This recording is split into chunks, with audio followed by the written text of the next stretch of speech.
மார்பக புற்றுநோய், கர்ப்பப்பை வாய் புற்றுநோய், இது மாதிரி நிறைய விஷயங்கள் இருக்குது.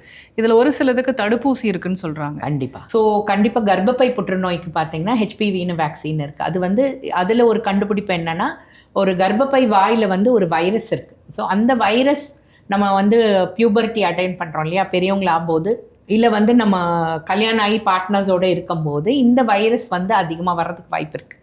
ஸோ அப்போ இந்த வேக்சின் கண்டிப்பாக போட்டுக்கிட்டா புற்றுநோய் சரி, அது எல்லாமே வராமல் இருக்குமான்னு அப்படி கிடையாது. அந்த வைரஸ் மூலியமாக வரக்கூடிய புற்றுநோய் கண்டிப்பாக குறையும்.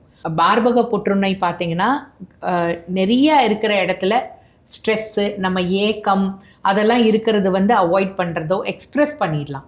இப்போ நிறைய பேர் வந்து எல்லாத்துக்கும், அதாவது 2 வார்த்தை சிம்பிள் ஆயிடுச்சு. எனக்கு ஒரேடியாக ஸ்ட்ரெஸ் வந்துருச்சு, இல்லை நான் ஒரேடியாக டிப்ரெஸ் ஆகிட்டேன். டிப்ரெஷன்றது ரொம்ப பெரிய வார்த்தை. சில சுரபிகள் குறையிறதுனால பிரெயின் அப்படியே அப்செட் ஆகிட்டு இருக்கிறது டிப்ரெஷன்.